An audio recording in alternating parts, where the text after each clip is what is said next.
ઓમ શ્રી ગણેશાય નમઃ. જય શ્રી કૃષ્ણ મિત્રો. કારતક સ્નાનની કથા સાંભળીશું.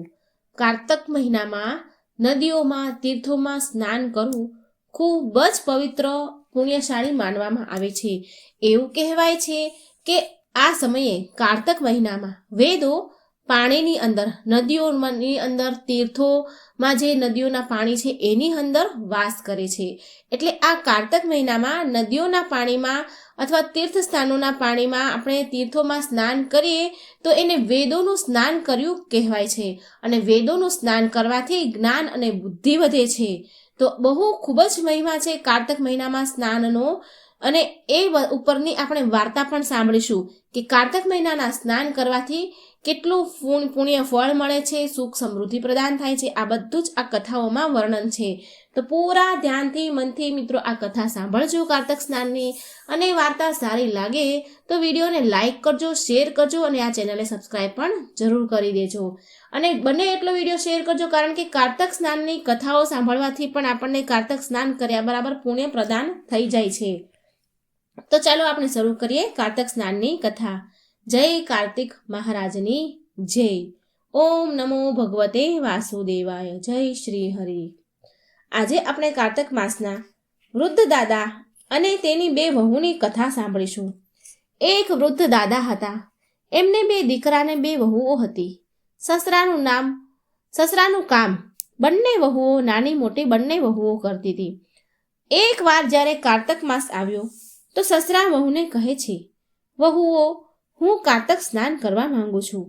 તો મોટી વહુ સાંભળતાની સાથે જ બોલી, ના પાડી દે છે અને બોલી કે મારાથી તમારા કારતક સ્નાનનું કામ નહીં થાય, તમે નાની વહુને કહી દો.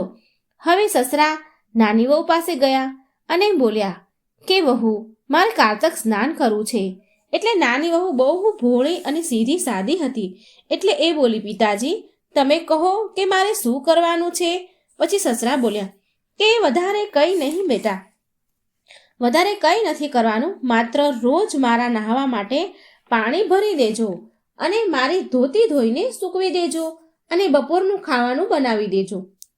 હવે નાની વહુ રોજ સવારે, કારતક માસ ચાલુ થયો એટલે રોજ સવારે 4 વાગે ઉઠીને કૂવામાંથી પાણી ભરીને લાવી આપતી અને એ પાણીથી સસરા કારતક સ્નાન કરી લેતા હતા. પછી તેમની ધોતી ધોઈને સુકાવી દેતી હતી નાની વહુ, અને બપોરે સસરાને ગરમ ગરમ રોટલી બનાવીને ખવડાવતી હતી. જ્યારે નાની વહુ સસરાની ધોતી ધોઈને સુકાવતી તો એમાંથી પડવાવાળા પાણીના ટીપા મોતીના રૂપમાં ભેગા થઈ જતા, જમીન પર પડતા. પણ નાની વહુ એટલી બધી ભોળી હતી કે એને આ કંઈ સમજાતું નહીં અને રોજ સવારે કચરો વાળીને આંગણામાં મોતીનો ઢગલો કરી દેતી. અને આવી રીતે 1 મહિનો નીકળી ગયો અને કારતક માસ સમાપ્ત થવા આવ્યો. તો સસરા બોલ્યા કે વહુ બેટા, કારતક માસ પૂરો થતા પહેલા બ્રાહ્મણોને ભોજન કરાવવા માંગુ છું હું. નાની વહુ બોલી કે પિતાજી, ખાવાનું હું બનાવી દઈશ, જમાડી દઈશ ભોજન, પછી હું તમને ખેતરમાંથી બોલાવીશ. વહુ ખાવાનું બની ગયું એટલે તેને સસરાને ખેતરમાં બોલાવવા જાય છે અને બોલી કે પિતાજી, જમવાનું મેં બનાવી દીધું છે, તમે ઘરે જઈને બ્રાહ્મણોને જમાડી દો અને હું ખેતરનું ધ્યાન રાખું છું. પછી સસરા ઘરે ગયા. હવે નાની વહુ વિચારે છે કે કારતક મહિનામાં બ્રાહ્મણોને જમાડી રહ્યા છીએ અને ખેતરમાંથી તો આ બિચારા પક્ષીઓ, ચકલીઓને ઉડાડી રહ્યા છીએ. રાજાજીની ચકલીઓ, રામજીની ચકલીઓ, રામજીના ખેતર, આમ વિચારીને એ ચકલીઓને દાણા ખાવા દે છે અને પછી ખેતરમાં સૂઈ જાય છે ચાદર ઓઢીને. જ્યારે ચકલીઓ દાણા ચણે છે અને જે દાણા જમીન પર પડે છે તે હીરા મોતી બની જાય છે. નાની વહુનું આખું એ ખેતર હીરા મોતીથી ઝગમગવા લાગ્યું. એ ખેતરની પાસે મોટા ભાઈનું ખેતર હતું. એણે આ બધું જ જોયું અને કે નાના ભાઈનું ખેતર તો હીરા મોતીથી ઝગમગી રહ્યું છે, એનાથી રહેવાયું નહીં. એટલે એ એના પિતા પાસે આવ્યો. મોટો દીકરો એના પિતાજી પાસે આવ્યો અને પૂછવા લાગ્યો કે આનું શું કારણ છે પિતાજી, કે ભાઈનું આખું ખેતર હીરા મોતીથી ઝગમગે છે. તો પિતાજી બોલ્યા કે બેટા, અમારા ઉપર તો કાર્તિક મહારાજની કૃપા છે. મોટા ભાઈ જઈને તેની પત્નીને બધી વાત કરે છે. આ સાંભળીને મોટી વહુ મનમાં ને મનમાં એને લાલચ આવી જાય છે અને મનમાં ને મનમાં વિચારે છે કે પહેલાં તો પિતાજીએ મને જ કહ્યું હતું, ખબર નહીં મેં કેમ ના પાડી દીધી. આ મેં પછી પછતાયા કરે છે.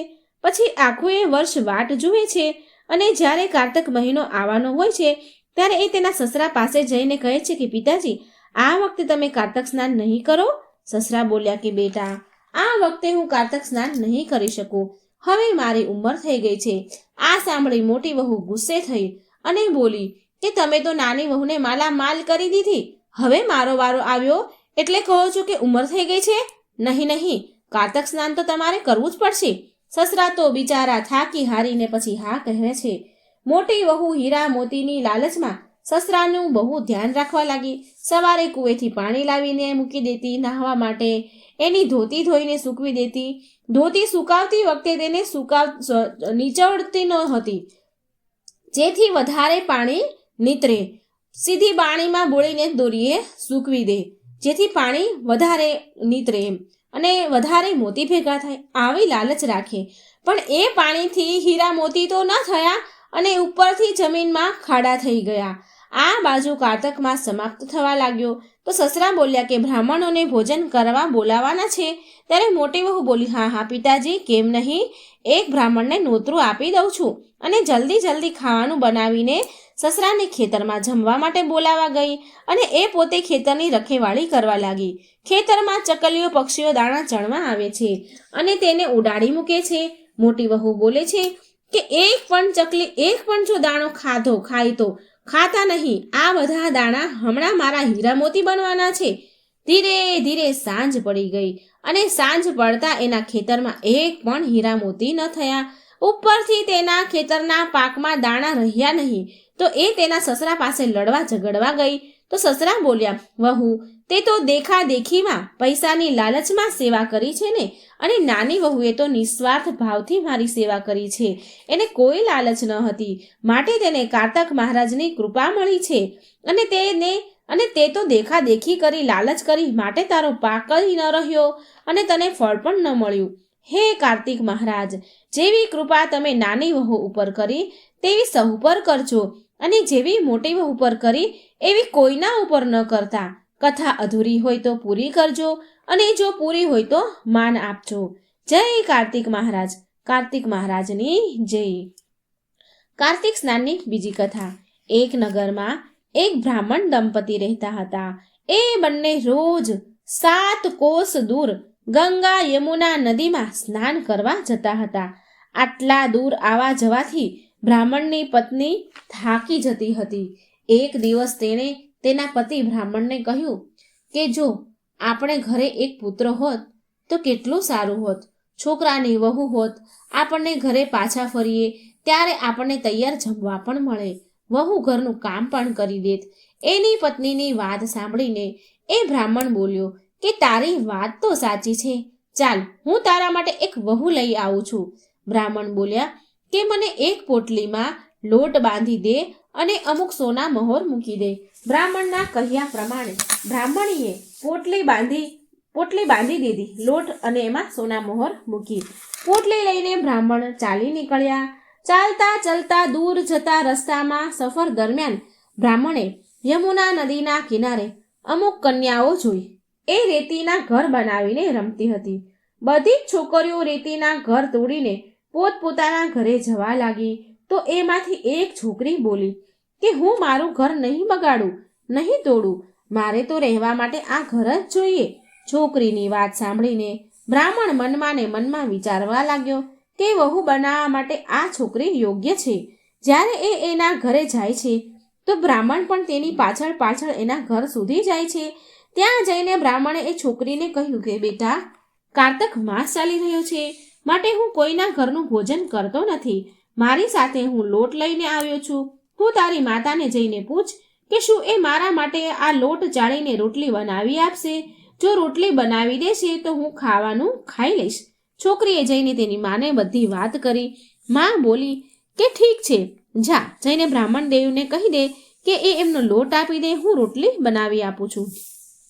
જ્યારે એ લોટ લાવે છે અને એની માં લોટ ચાળે છે તો લોટમાંથી સોનાની મહોરો નીકળી.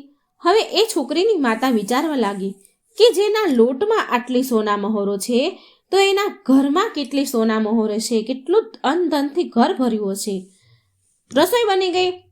જ્યારે બ્રાહ્મણ જમવા બેઠા તો છોકરીની માએ બ્રાહ્મણને પૂછ્યું કે શું તમારે કોઈ છોકરો છે? આ સાંભળીને બ્રાહ્મણ બોલ્યા કે મારે છોકરો તો કાશીમાં ભણવા ગયો છે, પણ જો તમે કહો તો મારા દીકરાની કટાર છે, એની સાથે તમારી દીકરીના લગ્ન કરાવી શકો છો અને હું એને મારી સાથે લઈ જઈશ. છોકરીની મા બોલી ઠીક છે બ્રાહ્મણ દેવ.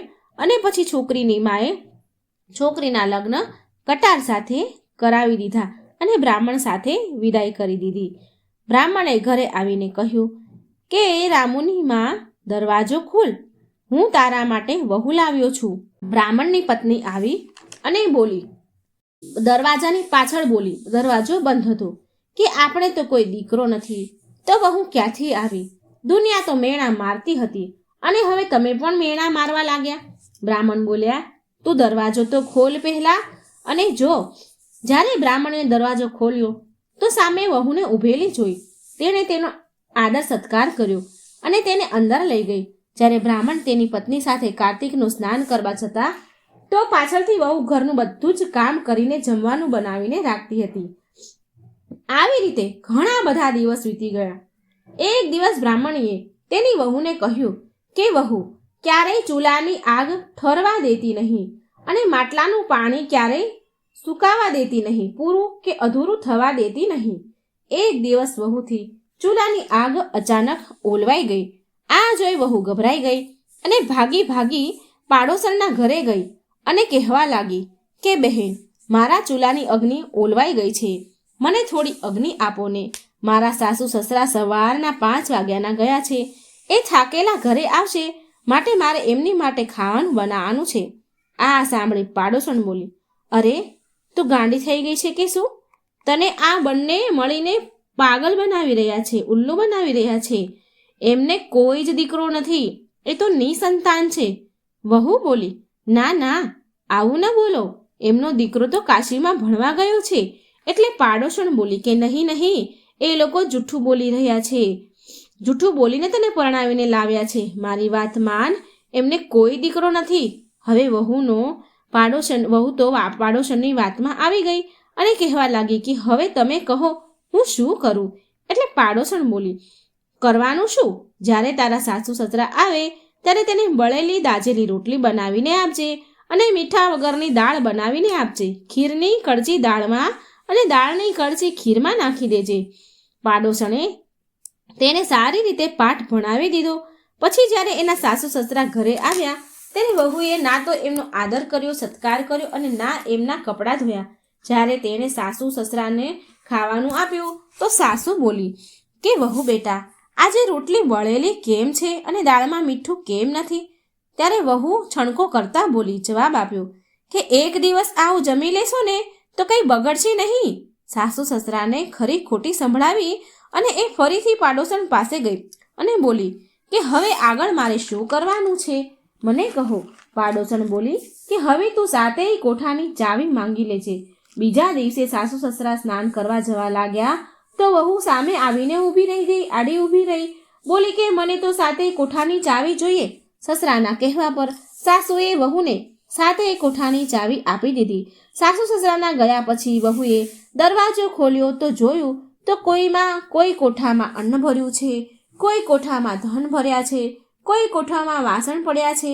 જ્યારે તેણે સૌથી ઉપરનો 7મો કોઠો ખોલ્યો તો જોયું તો શિવજી, પાર્વતીજી, ગણેશજી, લક્ષ્મીજી, પીપલ પથવારી, રાય દામોદર, કાર્તિકના ઠાકોર, રાય દામોદર, તુલસીજી, ગંગા, યમુના, 33 કોટી દેવી દેવતા બિરાજમાન છે. ત્યાં પાસે એક છોકરો ચંદનના પાટલા ઉપર બેસીને માળા જપી રહ્યો છે. આ જોઈ વહુએ છોકરાને પૂછ્યું કે તમે કોણ છો? તો એ છોકરો બોલ્યો કે હું તો તારો પતિ છું. અત્યારે દરવાજો બંધ કરી દે, જ્યારે મારા માતા પિતા આવે ત્યારે દરવાજો ખોલજે. આ બધું જોઈ વહુ બહુ ખુશ થઈ ગઈ અને સોળ શિંગાર કરી સુંદર કપડાં પહેરીને તેના સાસુ સસરાની રાહ જોવા લાગી. જ્યારે એના સાસુ સસરા આવ્યા ઘરે તો વહુએ એમનો આદર સત્કાર કર્યો અને પ્રેમથી જમવા આપ્યું અને બોલી કે માજી, પિતાજી, તમે આટલી દૂર ગંગા યમુના સ્નાન કરવા જાઓ છો તો થાકી નથી જતા? તમે ઘરે જ સ્નાન કેમ નથી કરી લેતા? આ સાંભળીને સાસુ બોલ્યા કે બેટા, ગંગા યમુના ઘરે તો નથી વહેતી. વહુ બોલી કે હા માજી, ગંગા યમુના ઘરે જ વહે છે. ચાલો હું તમને બતાવું.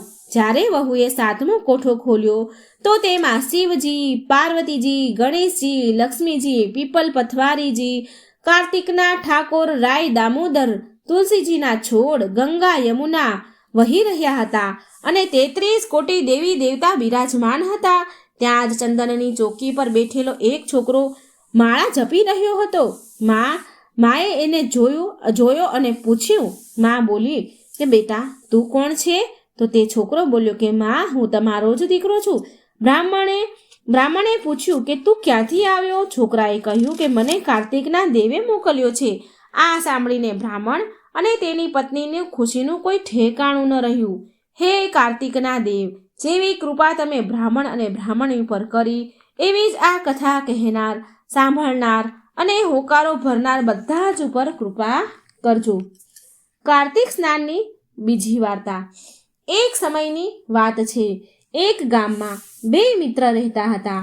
એકનું નામ હતું લાપસી અને બીજાનું નામ હતું તાપસી. તાપસી સદાય ભગવાનની સેવા પૂજામાં લીન રહેતો અને લાપસી રોજ 1.25 શેર દહીંની લસ્સી બનાવે, ભગવાનને ભોગ લગાવે અને પછી તે લસ્સી પી જતો અને ચાદર ઓઢીને સૂઈ જતો. એકવાર બંને મિત્રમાં બહેસ વિવાદ થવા લાગ્યો કે ભગવાનનો સૌથી મોટો ભક્ત કોણ છે? લાપસી બોલે કે હું ભગવાનનો મોટો ભક્ત છું. તો તાપસી બોલ્યો કે ના, હું તારા કરતાં પણ સૌથી મોટો ભગવાનનો ભક્ત છું, કેમ કે હું આખો દિવસ ભગવાનની ભક્તિમાં લીન રહું છું. એ સમયે નારદ મુનિ પૃથ્વી પર ભ્રમણ કરવા નીકળી રહ્યા હતા. નારદ મુનિએ લાપસી અને તાપસીને ઝઘડતા જોયા તો તેમની સામે પ્રગટ થયા અને લડવાનું કારણ પૂછવા લાગ્યા. ત્યારે બંને નારદ મુનિને પ્રણામ કરીને પોતપોતાની સમસ્યા બતાવી. તાપસી બોલ્યો, હે નારદ મુનિ, હું હંમેશા ભગવાનની ભક્તિમાં લીન રહું છું. દિવસનું રાતનું મને ભાન પણ નથી રહેતું, માટે હું ભગવાનનો સૌથી મોટો ભક્ત છું. દુનિયાનું પણ મને ભાન નથી હોતું જ્યારે ભગવાનની ભક્તિ કરવા બેસું છું. પણ આ લાપસી તો માની જ નથી રહ્યો ને, અને ખુદને ભગવાનનો મોટો ભક્ત બતાવી રહ્યો છે. લાપસી બોલ્યો, હે મુનિવર, મને પૂજા પાઠ નથી આવડતા, પણ મારું મન કહે છે કે હું ભગવાનનો સાચો ભક્ત છું, પણ આ મારી વાત માનતો જ નથી ને. નારદ મુનિ બોલ્યા, આમાં તો લડવાની કોઈ વાત જ નથી. આનો નિર્ણય હું કાલે કરીશ. તમારા બંનેમાંથી સર્વશ્રેષ્ઠ ભક્ત કોણ છે? બંને ખુશ થઈને પોતપોતાના ઘરે ચાલ્યા ગયા. બીજા દિવસે તાપસી રોજની જેમ સવારે સ્નાન કરીને એક ઝાડ નીચે આસન પાથરીને સાધના કરવા લાગ્યો. બેસી ગયો, ભગવાનના નામ બોલવા લાગ્યો. નારદ મુનિ એને સાધના કરતા જુએ છે. તેની આગળ એક 1.25 કરોડની અંગૂઠી ફેંકી દીધી. નારદ મુનિએ ખખડવાનો અવાજ આવ્યો એટલે તાપસીએ આંખો બંધ કરીને જાપ કરતો હતો તો એને અચાનક અવાજ આવતા એની નજર પડી અંગૂઠી ઉપર. એને એ 1.25 કરોડની અંગૂઠી જોઈ. તેણે ચારેય બાજુ જોયું અને એ અંગૂઠી તેના પગ નીચે દબાવી દીધી અને પછી જોરથી મંત્ર ઉચ્ચારણ કરવા લાગ્યો. એને ખબર નહીં કે આ અંગૂઠી નારદ મુનિએ ફેંકી છે. આ બાજુ લાપસી સવારે ઉઠીને 1.25 શેર દહીંની લસ્સી બનાવી અને ભગવાનને ભોગ લગાવ્યો અને લાપસી પોતે લસ્સી પી રહ્યો હતો. ત્યારે નારદ મુનિ તેની સામે 1.25 કરોડની અંગૂઠી ફેંકે છે. લાપસીની નજર અંગૂઠી ઉપર પડી અને એણે અંગૂઠી ઉઠાવી અને વિચાર્યું કે આ તો બહુ મોંઘી અને કિંમતી અંગૂઠી છે, કિંમતી લાગી રહી છે. જેની પણ ખોવાઈ હશે એ બિચારો કેટલો દુઃખી થયો હશે. મારે આની જાણ તપાસ કરવી જોઈએ કે આ અંગૂઠી કોની પડી ગઈ છે. એ અંગૂઠી લઈ આમ તેમ બધે ફરવા લાગ્યો, પણ આજુબાજુમાં કોઈ એને દેખાયું નહીં. પછી ગામના સરપંચને એ અંગૂઠી એ આપી આવ્યો લાપસી અને બોલ્યો કે સરપંચજી, તમે શોધી લેજો કે આ અંગૂઠી કોની છે અને આ અંગૂઠી પાછી એને આપી દેજો. જેની હોય એની આ અંગૂઠી તમે એને આપી દેજો. ત્યાર પછી લાપસી નદીના કિનારે પહોંચ્યો, જ્યાં તાપસી સાધના કરી રહ્યો હતો. ત્યારે નારદ મુનિ એ બંનેની સામે પ્રગટ થયા અને બોલ્યા કે તમારા બંનેમાંથી લાપસી ભગવાનનો સૌથી મોટો ભક્ત છે. તાપસીએ એનું કારણ પૂછ્યું તો નારદ મુનિ બોલ્યા, તાપસી, તારા ગોઠણ નીચે જે અંગૂઠી સંતાડી છે ને તે ચોરીની છે, જેણે તારી સાધનાને ભંગ કરી છે, અને લાપસીએ અંગૂઠી સરપંચને આપી દીધી છે. મેં તમારા બંનેની પરીક્ષા લીધી છે. હવે તાપસીને એના કરેલા પર શરમ આવી. નારદ મુનિ બોલ્યા કે ભક્તિનો મતલબ દિવસ રાત ભગવાન સામે બેસી રહેવાનું નથી હોતો. સાચી ભક્તિનો મતલબ છે મનનો ભાવ સાચો અને સાફ હોવાનો. હવે તાપસી સમજી ગયો કે તેણે કેટલી મોટી ભૂલ કરી દીધી. એ હાથ જોડીને નારદ મુનિની માફી માંગવા લાગ્યો. સામે ઊભો રહી ગયો અને બોલ્યો કે મારી ભૂલ મને માફ કરો અને કૃપા કરી કોઈ રસ્તો બતાવો જેથી મને મારી તપસ્યાનું ફળ મળી શકે. નારદ મુનિ બોલ્યા કે હવે તું સાચા મનથી કાર્તિક સ્નાન કર, કારતક માસનું વ્રત કર, પૂજા પાઠ કરો, ત્યારે તને સાચી ભક્તિ પ્રાપ્ત થશે. આગલા વર્ષે કારતક માસ આવ્યો એટલે તેને સ્નાન કર્યું, કારતક સ્નાન કર્યું, પૂજા પાઠ વગેરે કર્યા. કારતક પૂર્ણિમા પર નારદ મુનિ પ્રગટ થયા અને તાપસી સામે પ્રગટ થયા અને બોલ્યા કે હવે તું ભગવાનનો સાચો ભક્ત છે. જેવી રીતે હીરાને તરાશવાથી ઘસવાથી હીરાની ચમક વધે છે, એવી જ રીતે તારી ભક્તિમાં પણ ચમક આવી ગઈ છે. હું તને વરદાન આપું છું કે જે કોઈ પણ કારતક સ્નાન કરશે એ તારી વાર્તા જરૂર સાંભળશે. કારતક માસમાં સ્નાન કર્યા પછી જો કોઈ તારી વાર્તા નહીં સાંભળે તો તેને કારતક સ્નાનનું ફળ નહીં મળે. હે કારતકના મહારાજ, જેવી કૃપા તમે લાપસી અને તાપસી ઉપર કરી એવી કૃપા આ કથા કહેનાર, સાંભળનાર, હોકારા ભરનાર બધા ઉપર જ કરજો. કથા અધૂરી હોય તો પૂરી કરજો અને પૂરી હોય તો માન આપજો. જય કારતક મહારાજ, જય શ્રી હરિ વિષ્ણુ. કારતક સ્નાનની અન્ય વાર્તા. એક સમયની વાત છે. એક ગામમાં એક વૃદ્ધ ડોસી રહેતા હતા. તે તેના દીકરા અને વહુ સાથે રહેતા હતા.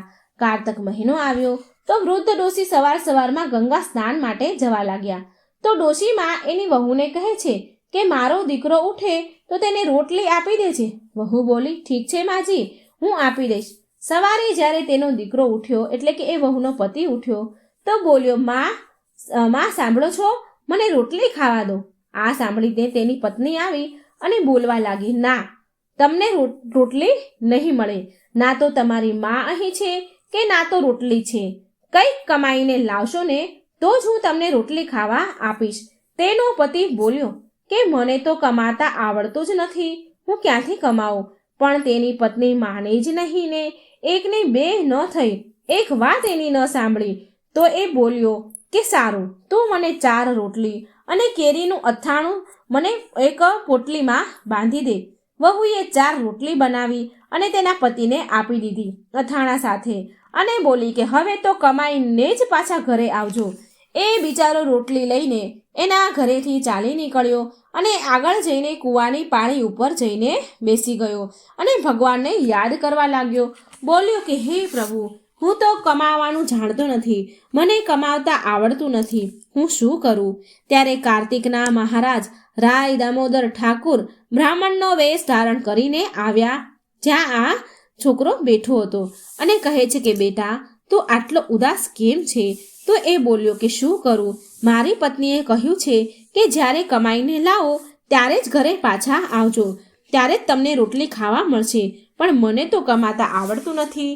એની વાત સાંભળી ભગવાન બોલ્યા, હું પણ કમાવાનું નથી જાણતો, પણ હું 8 વારના નામ જાણું છું જેનાથી તારા ઘરે અતૂટ અખૂટ અન્નધનના ભંડાર ભરાઈ જશે. તો એ બોલ્યો કે તો તમે મને પણ એ 8 વારના નામ બતાવી દો ને. ભગવાન બોલ્યા કે તું ચોખાના દાણા લેજે અને પાણીની ઘંટડી લેજે.